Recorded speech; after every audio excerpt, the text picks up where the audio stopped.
Okay, so I have found a very interesting article, which I've posted a link to in the description. The paper itself talks about dyslexia as a disability, and there's a lot in there that I don't really agree with, but it does have a lot of very valuable points in it. One of them is it demonstrates how dyslexics are an extremely creative people, but not only that, it also talks about, and this is what I want to get into, and part of the whole point of this, how to educate a dyslexic.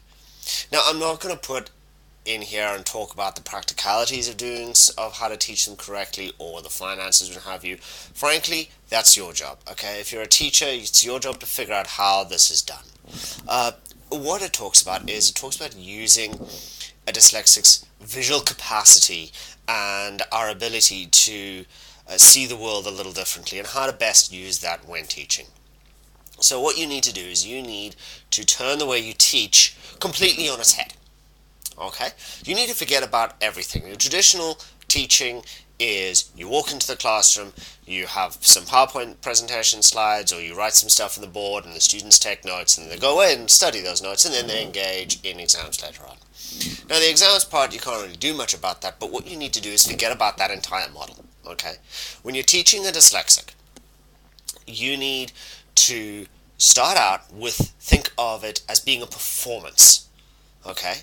A dramatic performance, and give a class that is engaging, that the students can get up off their seats preferably, but the point is create an activity with physical stimuli that's more than just reading out of a book.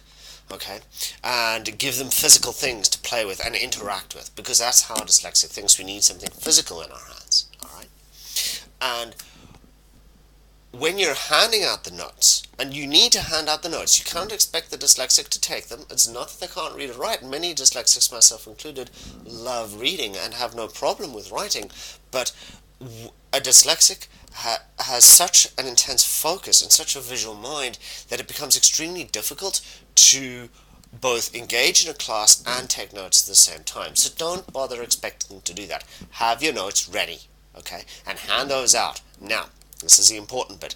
The notes are not there for exams, okay? The notes are not there to be studied from.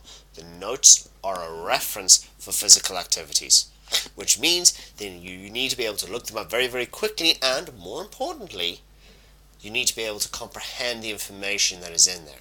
Now, people, dyslexic or otherwise, think in pictures. A dyslexic just thinks in more vivid, more interactive pictures, okay?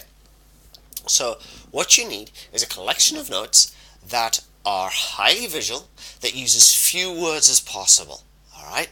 So no paragraphs, point form stuff here, okay?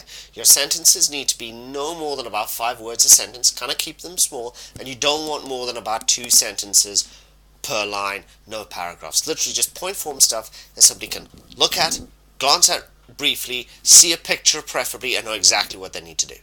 Alright? That's simple.